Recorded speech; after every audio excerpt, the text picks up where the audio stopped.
Hi, I'm James Naylor Green, professor of Brazilian history and culture at Brown University and the national co-coordinator for the U.S. Network for Democracy in Brazil. This program is part of the Democracy Observatory and is supported by the Washington Brazil office. This is Brazil Unfiltered. Today, I have the pleasure of welcoming Chicago native and U.S. expat Brian Mier. Brian has lived in Brazil for almost 30 years. He is the co-editor of the English language publication Brasil Wire and the correspondent for Telesur's English news program from the South.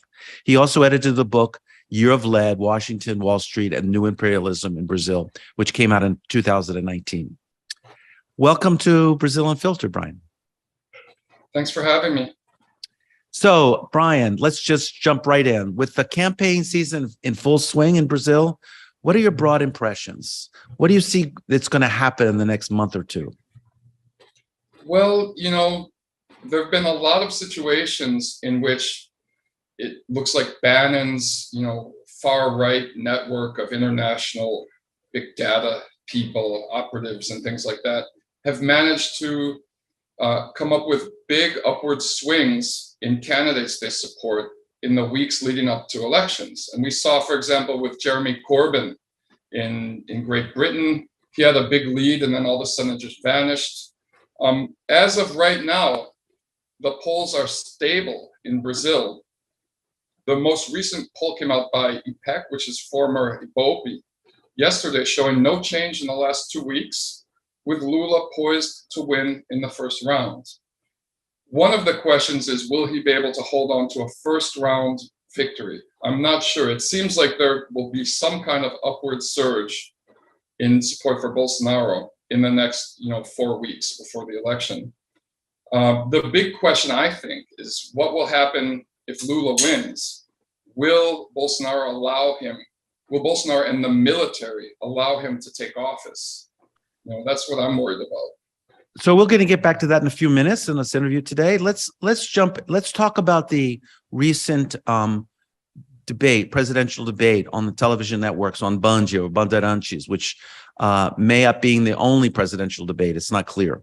It included 6 candidates: former President Luiz Inácio Lula da Silva and current President Jair Bolsonaro, also presidential challenger and longtime politician Ciro Gomes, and Senator Simone Tebet, who comes from an important political family in Mato Grosso, representing the Brazilian Democratic Movement, and Senator Soraya Tornaqui, a far-right firebrand. And then finally, a political scientist, Felipe Dávila, who is an unabashed pro-corporate neoliberal. Quite a few collection of characters. So to begin with, what are your impressions of the debate? Well, I think the format was really unfortunate, right? I mean, everyone wanted to see Bolsonaro and Lula facing off for the whole time. It was a 3-hour debate. But because of Brazilian election law, all candidates who come from parties that have over 5 members of Congress are required to be in all of the debates. So, for example, Felipe Dávila and Soraya Thornicke, they were polling at 0%, in a poll with 2%, 2-point margin of error either way, 0%, and they were given just as much airtime as Lula and Bolsonaro were. Even Ciro Gomes, who's the 3rd most popular candidate, he's under 10%. So I feel like the format didn't really give what everyone in Brazil wanted to see, which was ample space for Lula and Bolsonaro to go head-to-head on their vision for Brazil.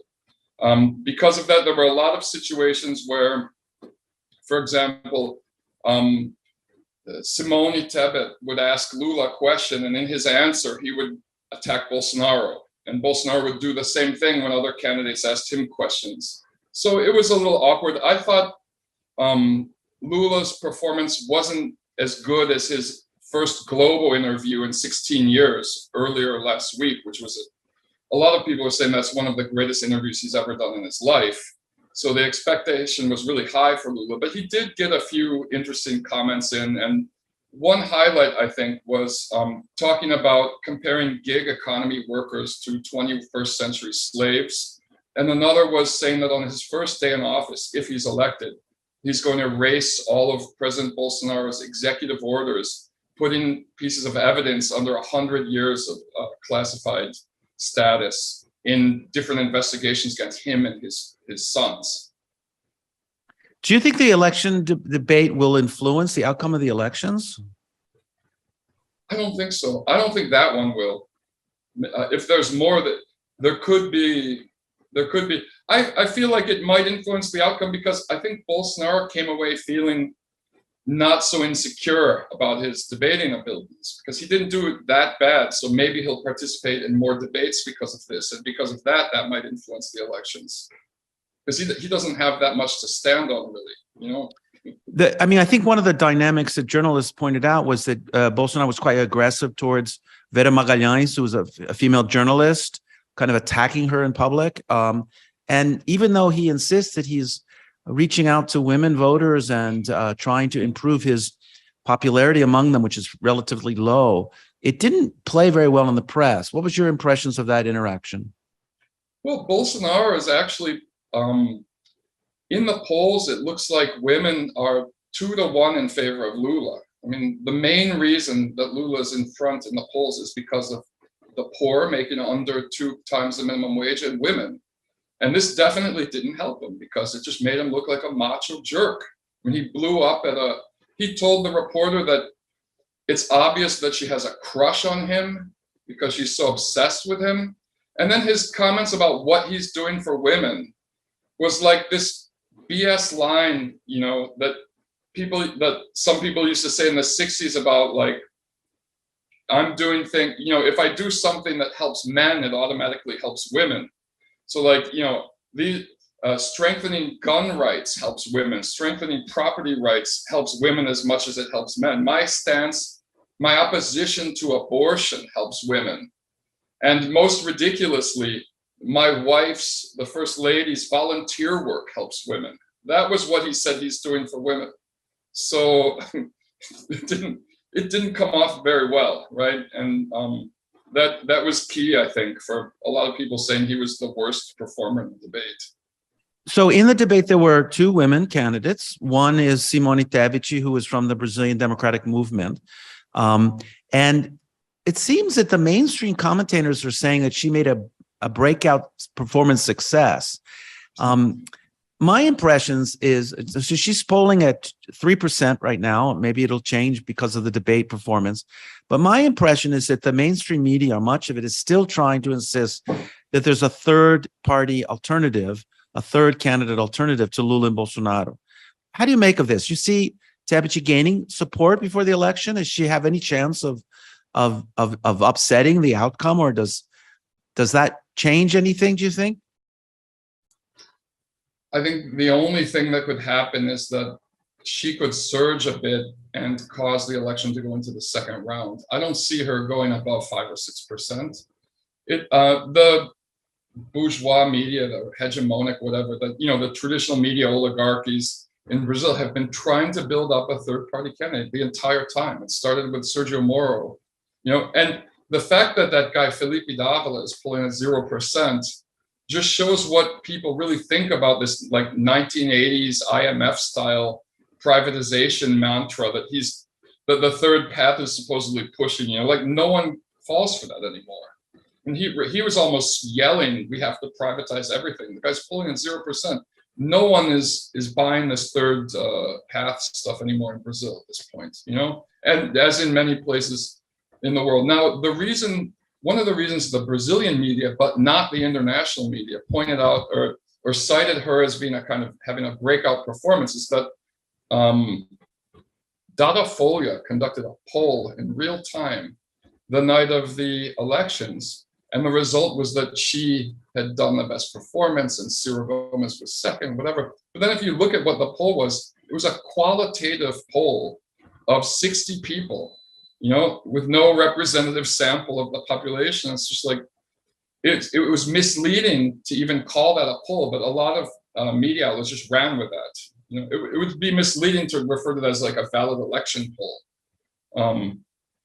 And the media just ran with it. And also, as you say, they're just pushing her because, and she had some good moments. Like, to her credit, she did push back at Bolsonaro, after he had that blow up at Vera Magalhães and defended her and things like that. And obviously that was important, but her promises for Brazil and things like that, I don't think had any appeal to the average voter.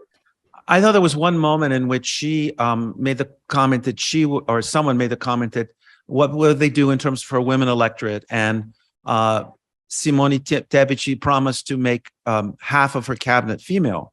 And I was thinking, well, she can make that promise because she's got 2% of the votes, and that doesn't mean she's going to get elected and be president to do anything. Whereas when Lula was pushed to make that promise, he said, and I think fairly honestly, look, I'm not going to make promises that I'm boxed into. I don't know yet, and I don't want to later be called a liar for having not fulfilled a promise. So I can't guarantee that necessarily the cabinet will have any specific composition of people. But that raises another question about the debate and the representation, because you posted a thread on Twitter in which you highlighted the fact that two candidates, both of them who were on the left and both of them were Black, were left out of the debate, despite polling showing there's similar support to the candidates to participate. And you point out that the electoral law requires people who have at least 5 representatives in Congress have the right for their party to have a candidate on the debate floor. But what does this mean when the possibility of listening to the voices of Black Brazilians who are candidates and polling equal or even better than some of the traditional right-wing candidates, white, who are in right-wing parties? What does that mean for Brazilian elections and for inclusion of marginalized people in Brazil?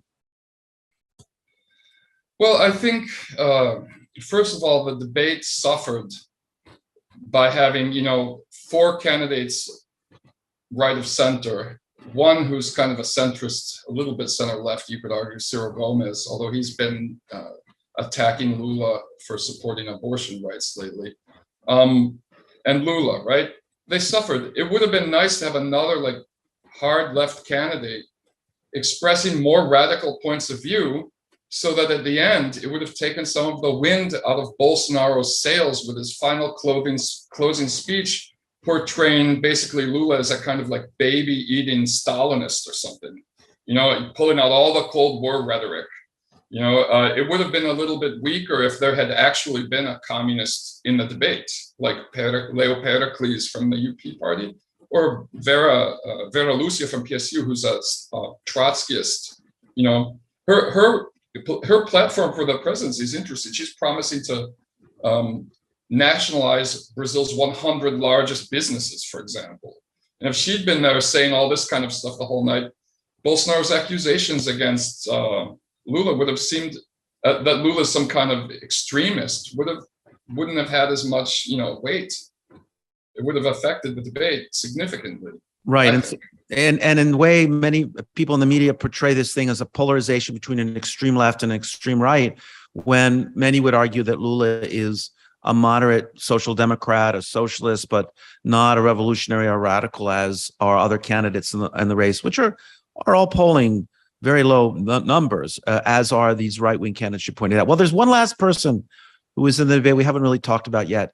You mentioned him in passing, Ciro Gomes, who was a former minister in the Lula government, but since then has been attacking both Bolsonaro and Lula. In fact, in the debate, blamed Lula for the election of Bolsonaro. So what are your impressions of Ciro Gomes, and how do you see him influencing the elections this go around? Well, I've been following Ciro since 1991 when I first moved to Brazil. I lived in São Luís, Maranhão in 92 and 93, which is the next, pretty close to Fortaleza, during just at the end of his stint as governor there. And he had a good reputation as governor at the time.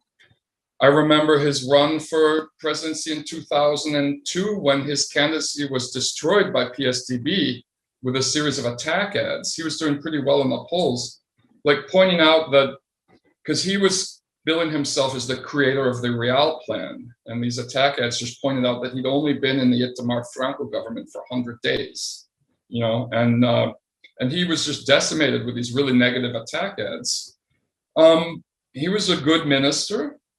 It seems to me like he's got some kind of anger deep inside about being maybe left out not getting the kind of offer he wanted from the Dilma Rousseff administration, maybe. He's bitter against PT, and especially since the 2018 elections. You know, at first when Lula was in jail, he was sympathetic and saying that, calling it political imprisonment.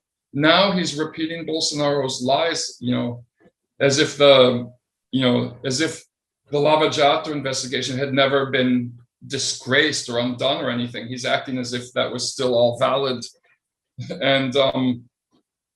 And his party, you know, he switched parties 5 times, which is a sign of opportunism in Brazil. Normally, one of the first things I learned about Brazilian politics is that you shouldn't trust a politician who switches parties a lot. You know, and I learned that in like 1992, and he's been in 5 parties. He started in the official government military dictatorship party of Arena when he was a teenager, when he first got into politics. He's been in PSDB.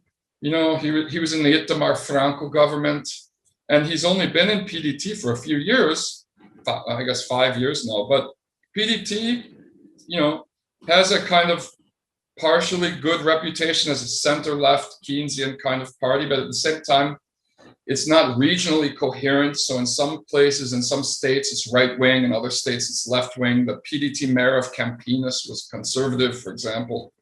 And for our listeners, just so they were following your conversation, the PDT would be the Democratic Labor Party, and it emerged out of what traditionally was the Brazilian Labor Party, which had been a kind of left-center, pro-labor party that had elected Vargas in 1950 to office, and had the vice president, who became the president of Brazil before the military took over, was also in the party to which the legacy of which Ciro Gomes is currently a member. So please continue. On a sidebar, Brizola, when he created this PDT party, he changed the name because some right-wingers had immediately registered the name the minute political parties were re-legalized in Brazil, so that you couldn't get it, you know. But right. But PDT, for example, it didn't vote 100% against Dilma Rousseff's impeachment, for example. There were a few people who voted in favor. It doesn't have, with the retirement, the draconian, like, you know, retirement reforms, pension reforms, they didn't vote 100% against them. And Ciro was mad at the time, whatever, but he doesn't have full control over that party. And now it's been infiltrated by this bizarre group of hardcore, like right-wing Duganists called Novo Resistencia, who have infiltrated the party, and they're representing themselves as like a tendency within the party. And Ciro has never like spoken out against them or anything. So it's a little bit weird. He also was criticized pretty fiercely in the 2018 elections, because after he didn't take second place against Bolsonaro, when Fernando Haddad, representing the Workers' Party with Lula in prison, came in second place and therefore went into the second round, Ciro Gomes went to Paris and didn't comment on the elections. He didn't throw his support behind Haddad, even though at that point, any person who knew anything about politics knew exactly where Bolsonaro stood and where he was going. And so to not throw his hat or throw his support towards Haddad was basically allowing Bolsonaro to win the elections. And so he has been seriously criticized for having done that. And it's not clear what he's going to do in the second round of the elections. When pressed on that, he didn't answer the question. He's made comments to the extent that he would rather see anyone take office than PT, you know, over the last year. I mean, he's all over the board. Like one day he'll say one thing, another day he'll say another thing, but it's depressing, you know, and it seems like his existence in this race is to be a spoiler, to push the election to the second round so that Bolsonaro and his, you know, backers, whatever, can regroup and try a new strategy to win the elections, or that it could strengthen their claims of voter fraud and give them justification not to accept the results of the election if it's closer. There's another fascinating aspect to this election, which has been the transformation of former President Dilma Rousseff's public image, because I remember when she lost her bid to represent Minas Gerais in the Senate 4 years ago, despite being heavily favored in the race in the polls before the outcomes, given her name recognition. But then she lost. And over the past year, it's been remarkable to see her reemerging as a powerful symbol of resistance to Bolsonaro. Do you agree with that? Can you see this shift in public perception, or am I reading it wrong? No, yes, and I think it's been going for longer than that. I think, she was screwed over 4 years ago by these kinds of illegal big data targeting Cambridge Analytica style hate campaign against her in Minas that the electoral courts ruled actually happened. They ruled that the Bolsonaro and his allies had committed massive election fraud, but they didn't have the guts to order them, deposed last year. But they did promise that they won't let it happen again this year, right? But I think she was a victim of this kind of disinformation campaign. But I think every day that goes by, every month, every week that goes by since she left office, her reputation just grows. I mean, you think of someone like Jimmy Carter in the US, who's, more respected as an ex-president than a president even. In her case, I think a lot of respect for her presidency itself is returning. Remember, she hit the lowest unemployment rate in Brazilian history during her first term. And in her second term, as Lula pointed out in the debates, she was completely paralyzed from governing. And the president of PSDB party at the time admits and says it was a mistake that they actually paralyzed her government, starting with her second term, and didn't allow her to make any adjustments to this recession that was building, specifically to destabilize her so that she could be impeached. So speaking of Congress and its importance in Brazilian politics, because it has a strong ability to block legislation, presidential legislation, and come up with its own initiatives. How do you see the congressional elections playing out? Do you think it's possible for the PT coalition of 10 political parties to get a leading role in a coalition in Congress to be able to actually carry out legislative changes? I think it would be a first, right? It would be a first. I think they'll do well. I think PT is going to increase its number of members of Congress, as will PSB, and possibly some of the smaller parties in, PCDB, for example, in the coalition.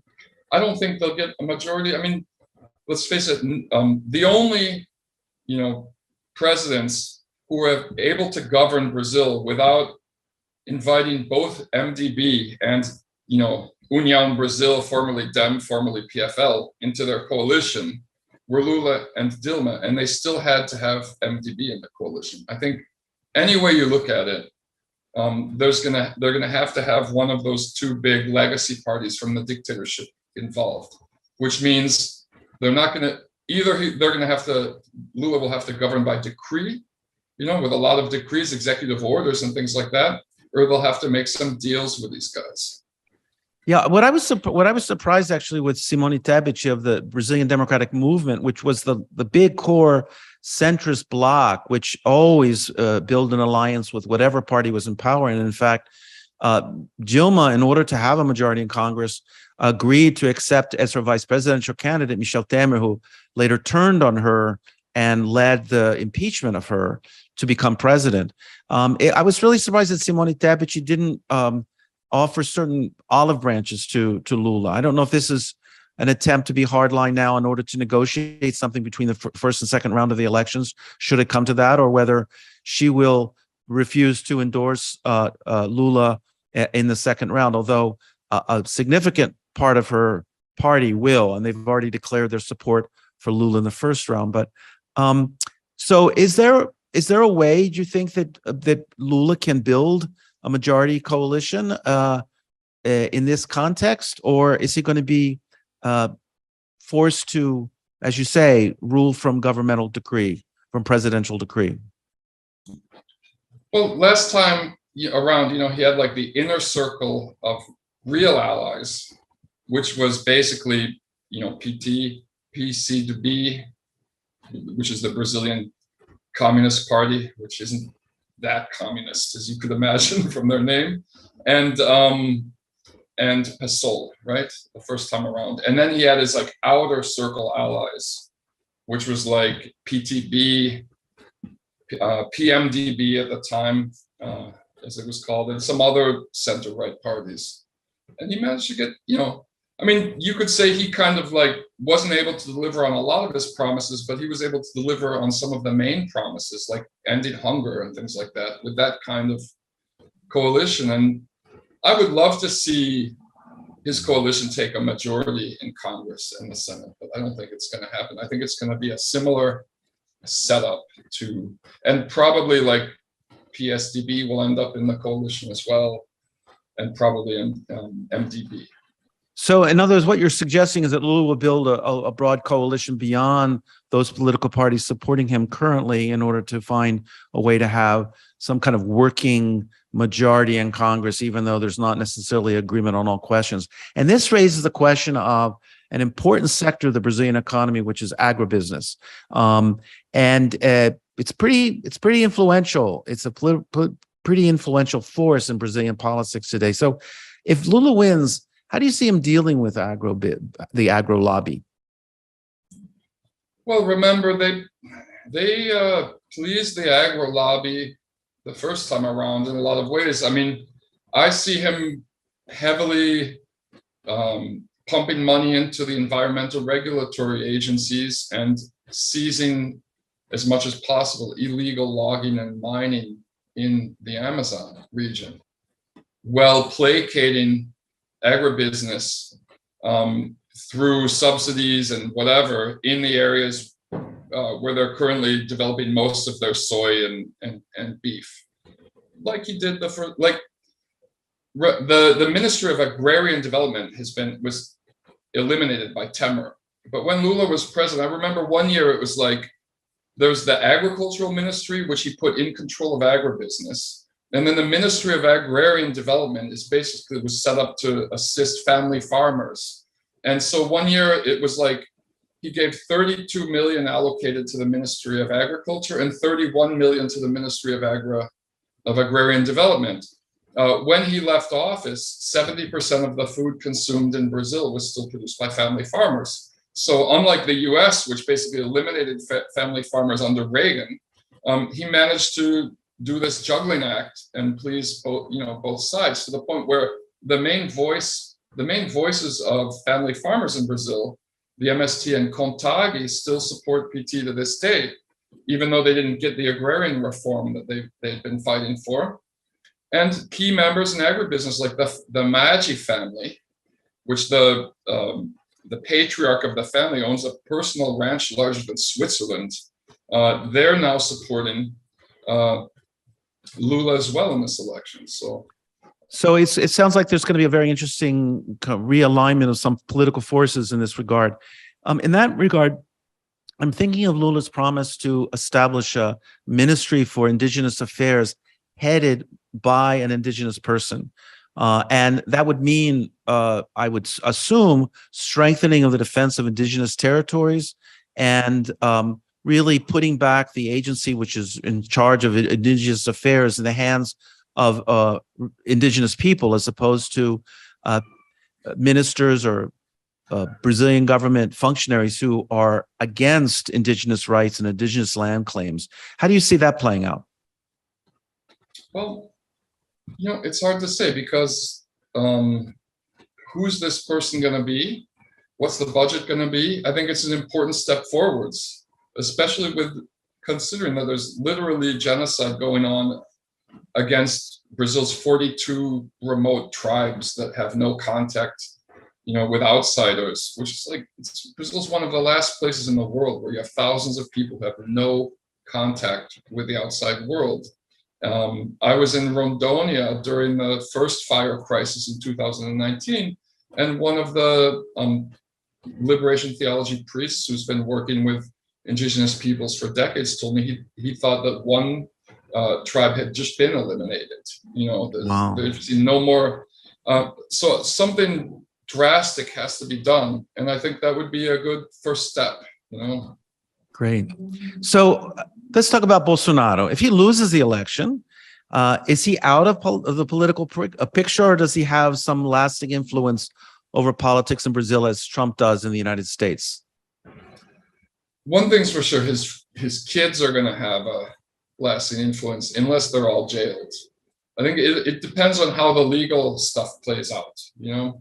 If everyone's saying Trump was going to be the next president of the US here down in Brazil, and now you look what they're doing to Trump. I think the FBI is pretty much guaranteeing that Trump will not be the next president in the US. And hopefully the Brazilian federal police will guarantee justice for the Brazilian people against all of the crimes that it strongly appears that Bolsonaro has committed. Enough crimes to have nearly 200 impeachment processes, on the floor against him, including crimes against humanity for which he's been tried in, the process is moving forwards in The Hague, so hopefully they'll all end up in jail. If not, they're going to continue to have a strong influence. And I think that, Brazil's relatively unique style of fascism, which dates back to the 1930s with the integralists and everything, and the monarchy here, and new influences from the international far right, that's going to continue. And that's going to be a problem. Maybe, hopefully, it will go back, into the woodwork like it was before Bolsonaro took office. But I think it's going to be hard. I think there's going to be a big battle against, fascism, regardless of, what happens after Bolsonaro leaves office. So the bicentennial celebration of Brazilian independence from Portugal is coming up on the 7th of September. And whereas this has traditionally been a place of military parades in Brasilia, in several capitals of different states, in Rio, for example, the tradition has been to have a military parade in the downtown area. Bolsonaro has called on his supporters to come to Rio, to come to Copacabana, the beachfront neighborhood of Rio de Janeiro, to attend what he fashions as to be a big celebration, including parachuters dropping in on the beaches, 21-gun salute from the historic fort, which is at the end of Copacabana Beach, people, fireworks and other activities, and promises a day-long activity of celebration, which some observers see as a way to promote his electoral campaign. How do you see the threat of some kind of illegal or illicit action, a coup or some January 6th style movement occurring in Brazil? What do you think Bolsonaro's up to? Well, first of all, he's going to appear at two massive, September 7th celebrations. The Brasilia one at 2, which is also inviting everyone. And I was at that one last year, when they had been threatening to storm the Supreme Court. And it was scary. I was in a hotel full of Bolsonaro supporters, most of whom had been bussed in from small Midwestern towns. A couple asked me how to use the elevator. They'd never been in an elevator before. Another person very politely asked me how a vending machine worked. And so it looked like about 40% in my informal analysis of the people who went that day were just bussed in, poor people from small towns in the Midwest who were probably generally conservative and everything, but they were doing it for this free trip to Brasilia and staying in a hotel and everything. But that night, the truckers rode out onto the esplanade, onto the quad in front of all the government buildings, and rumors spread like wildfire across Brazil that they were storming the Supreme Court. And I was probably the only non-Bolsonaro fan in this hotel full of screaming drunks. And I began getting attacked online by Carlos Bolsonaro and his people. And I was really scared. And then after a few hours, I was thinking, like, what's going to happen? Do I have a way of getting out by land? Who do I know in Brazil who can get me to another town so I can get out by bus if there's a coup? And then Gleisi Hoffmann, the president of PT, sent out these tweets, series of tweets. She's like, look, they want everybody to be panicking right now. But this is a photo from in front of the Supreme Court. It's totally locked down. No one can come within 300 meters of the Supreme Court. It's completely guarded, okay? The truckers had a permit to come out onto the quad at midnight. What happened is they arrived 30 minutes early, and the police protecting the quad made a deal to let them come in early. They had a permit, so it looks like the fear that they generated through that action was the real political move. They were never actually planning on storming the Supreme Court, So this time around, they've been doing the same, they've kind of been suggesting the same thing, but it looks like Alexandre de Moraes, the Chief Justice of the Electoral Court, is making some kind of deal behind the scenes to diffuse the energy in both of these protests, Rio de Janeiro and Brasilia. I don't think anything's going to happen at all. I think it's just going to be a lot of conservative families, evangelicals, waving Brazilian flags and cheering. I was out on the quad filming for Telesur that next day, last September 7th. Every time a helicopter or a military jet flew over, people would raise their hands up like they were seeing Jesus and start screaming and stuff. It looked like I was in a Leni Riefenstahl Nazi propaganda film. That's what I felt like. It was really weird, but there was no sign of, violence whatsoever happening. So your take of the situation, is it likely this is all bluff and blunder by Bolsonaro to mobilize to show his support by mobilizing a lot of people to the events? Yes. I feel like any kind of anti-democratic move from him and the military would happen after the election. Okay, when he challenges the results of the elections and claims that there's fraud in order to kind of shore up his base of support, much like Trump has done and is claiming that the elections are fraudulent. So let's jump into one last area, which is Lula's vice presidential running mate and former foe, Geraldo Alckmin, who was a member of the Brazilian Party of Social Democracy, but then moved to the Brazilian Socialist Party in order to be Lula's vice presidential candidate. It's a new alliance between the PT and the PSB. It's interesting because in addition to Alckmin, a number of other figures have moved from different political parties to the PSB, including Tabata Amaral from the center, the left former governor of the state of Maranhão in the north, who is currently a candidate for the Senate, Flávio Dino, and the Rio congressman and former and current gubernatorial candidate Marcelo Freixo. They're all in the PSB, the Brazilian Socialist Party. What do you make of this alliance, and what do you think the political role of it will be if Lula wins the elections? Well, the PSB, had a pretty good reputation regionally. It's another one of these parties that is really just a coalition of regional power bases, traditional regional power bases. And in some states, especially the Northeast and in Belém do Pará, for example, there have been some really interesting PSB governments since the return of democracy from a progressive standpoint. In other states, like Rio de Janeiro, PSB has been a disaster, with Romário, the former football player, voting in favor of the impeachment. And most of them voted in favor of the impeachment of Dilma Rousseff. And it's kind of like a party for hire, I think, in this situation right now.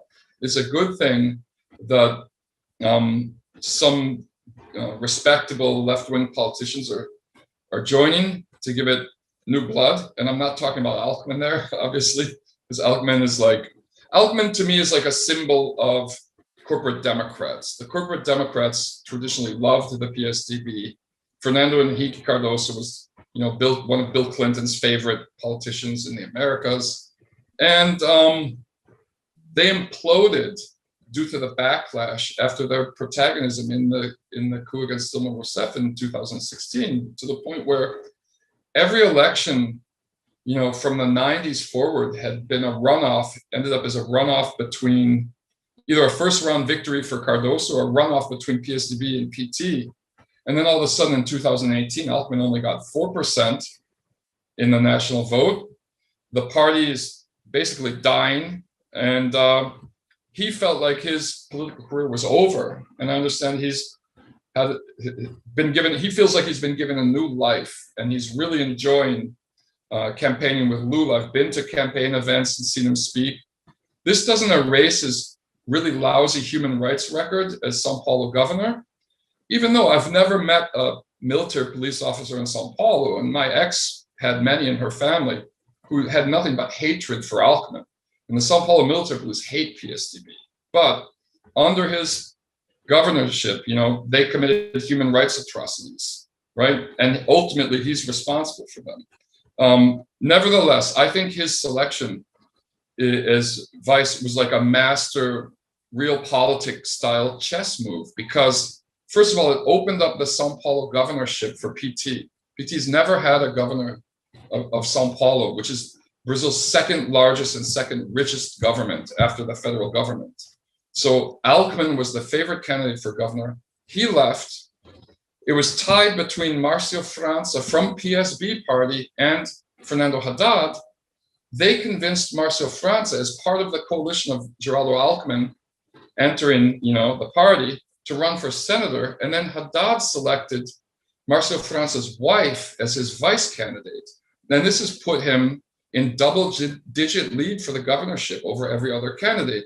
On top of that, Alckmin's political protege is Alexandre de Moraes. Alckmin gave him his first important cabinet position in a state government, and now he was put into the Supreme Court by Temer, and he's turned into the biggest enemy of Bolsonaro and Bolsonaro's followers in the government. They're treating him like the QAnon people treated Hillary Clinton, basically. Now, he's not a leftist or anything, but he's promised to prosecute anyone who tries to commit the same kinds of fraudulent big data, Cambridge Analytica style tactics that happened in 2018. He said, now we know how they work. We're going after everybody. And as you certainly know, he just issued search warrants in the houses of 8 of Brazil's most powerful businessmen, supporters of Bolsonaro, and froze all their assets for planning a coup d'etat if Bolsonaro loses the election. So his position, his relationship to Alckmin's position in the Lula administration is very important right now. And as you mentioned, so Alexandre de Moraes is the head of the president of the Brazilian Electoral Court, which is a body that's separate from the Supreme Court, but members of the Supreme Court serve on the Brazilian Electoral Court. And so in that role, he has a very important role,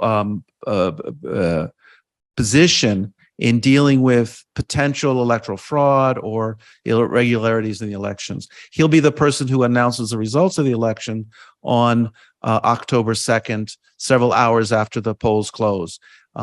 So finally, Brian, are you optimistic or pessimistic about Brazil and its future? Guardedly optimistic. Why is that?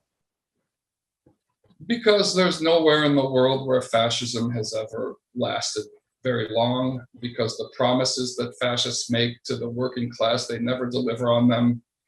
And I don't see the Brazilian people really embracing, this kind of image of Brazil that Bolsonaro is trying to, propagate.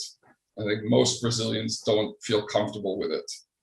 So I'm guardedly optimistic. Any last thing you'd like to share with us before we end the interview? No, not really. Just let's keep our fingers crossed. That's all I can say. Brian, I'm really happy that we could talk today. Thank you so much for joining us on Brazil Unfiltered. And thank you for coming on my election show and speaking to me in Portuguese on the night of Trump's election. It's a pleasure to speak with you in English now. Any time. Well, so I hope you enjoyed the interview. If you're watching on YouTube, don't forget to like the video. And if you have not yet subscribed, please do so. If you're listening on Apple Podcasts, Spotify, or wherever you listen to podcasts, please leave us a 5-star review. It helps other people find the program. Have a great week. Until next time, até a próxima.